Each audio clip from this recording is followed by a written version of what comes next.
Grammy, Emmy, 3-time Tony Award winner. That Oscar's going to come one day.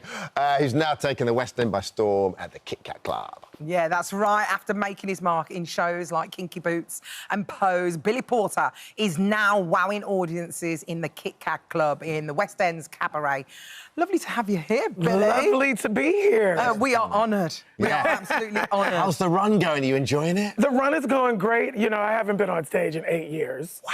Oh, so was it a little bit of a shock? My body is, my sweet 55-year-old body is like, what are you doing? But, you know, I'm taking care of myself and going to physio. How are you taking care of yourself? You got some I'm going to visit physio. I'm sitting in hot tubs. I'm taking nice baths. You're not messing around. I have that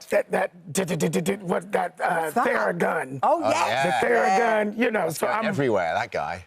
Yes, I'm stretching out. I do like those guns. They're good, aren't they? Great, really they're good. Billy, it's a physical role as well, isn't it? Yes, it is. It's almost like a contortionist. It's like you've got this incredible kind of... I don't do it as contortionist-y as some of the others have. Yeah. You got to do it for your 55-year-old body, babe. Yes, and they also tailor it. You know, the great part about this production is that the creative team have set it up so that every person that comes into these roles, it gets tailored to who they are. That's great. And, you know, I'm one of the first, I know Leighton, a black man who played this role. I'm the second black man to ever play this role. Marisha Wallace is the first black woman in a commercial production in the 60-year history. Yeah. And so when you know, I'm a black man in Germany. They didn't like us either, but I can't assimilate. So the trajectory of where my second act goes, once it gets a little darker, is really powerful. It is, yeah, because the role, so, I mean, it's hard to kind of stress what an experience Cabaret is. Yes, I've seen it once and I loved it, but you're as soon as you walk in, you go downstairs and you come up and you and you're basically you are transported to kind of like Germany, the Weimar Republic, 1929, 30 Germany. Yeah, right. So even the food, so you eat pretzels and beer and schnapps and stuff like that. You know. It's great. It's really wonderful. But then it kind of the story goes from kind of Germany. Around there in the before the occupation. I can't believe you're the second black man to play that character. When you think about it, in a commercial production. In Germany, though, at the time when it was set, there were black people. Yes, there were many. And you auditioned in the 90s for this role as well? I did audition in the 90s for the past, that last revival back in the 90s. I never got to audition because they weren't really... you know, they essentially just said, oh, that's not the story we're telling. Right. And I was like, no, we were there. And I did my research and I got a book called Destined to Witness, Growing Up Black in Nazi Germany. And I gave it to the entire creative team. And now all these years later, though, you know, what I always say, my mom used to always say, God's delay is not denial. And now here I am in this moment with Marisha Wallace and Daniel Bauerbach. And now there are 3 black people in these 3 central characters. Nice. And the story resonates differently. It expands in a way that allows for more people to feel seen. The Nazis didn't like anybody except themselves.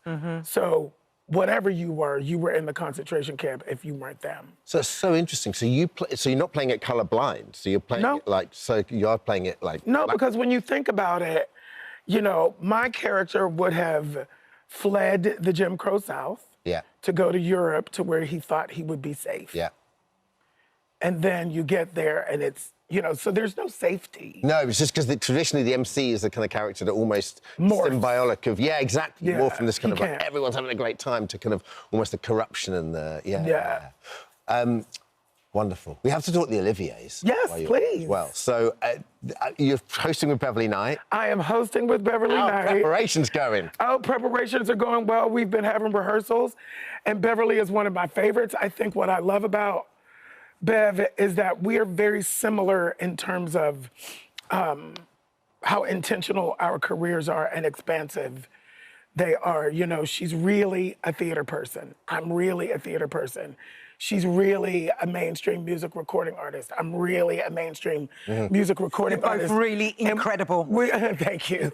And we've both been sort of like doing that, she over here and me in America. And it was so interesting because her team called a couple of months ago and asked me to do a duet with her. Yeah. From a demo from a long time ago, from my first album. Yeah. And she recognized my voice. And she said, that's Billy Porter. And I want to do it as a duet. How's the accent? It's not bad, actually. It's not bad. And more Wolverhampton. She's got more than Wolverhampton twang. Yes, she But does. it's good. It's good. Yes, she does. And then I got here. I said, wait till I get there, and then we'll do it. Together. And I couldn't even get to her before they had called and asked us to do the Olivier's together. So, like, you know, divine order is a thing. Obviously, all I'm bothered about is what are you going to be wearing, babe? I'm working on it. You know, I got to keep it a secret. These are creations. When I you see you on the red carpet. I know. But, you know, I have a co-host. Jeez. So, you know, Beverly, I'm not. Oh, you can't It's not just upstage me. it. Oh, yes. So what You know what I mean? We're working together. Like, we have to be a unified. Don't worry about that, Billy. I get upstaged every week. So. We have she to be comes out of the dressing room, I'm unified. like, oh, No, wow. we are unified today. We are today. We've got You the look name very on. unified today. But I always wonder, you know, when you're wearing those outfits, are they comfortable? And or is it just about the beauty? It's beauty, it's pain, honey. Pain is beauty. When you wear something like that and then you go, do you go and then sit down in that or do you get changed? I before you did sit go down? sit down. lampshade one. That lampshade one was the most, lampshade. the heaviest. Was it? Because that hat was heavy.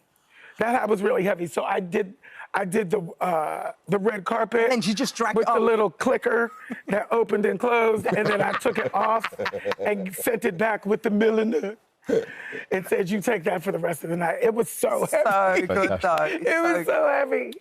We're Thanks so for coming excited. in. We're so excited Thank about you. Cabaret. We'll be I'm chatting. definitely going to come and see it. Please come and see Cabaret. We're in it till May 24th. If you want to stay... Me and Marisha Wallace. If you want to stay for jerk chicken, Rusty's cooking today, you're more than welcome. I will stay for jerk chicken, honey. Absolutely brilliant. Cabaret at the Kit Kat Club now performing in London's West End until the 24th. You're until the 24th and best luck with Thank you so much for visiting our This Morning YouTube channel. We upload new content every single day, so go ahead and hit that subscribe button and we'll see you in the morning.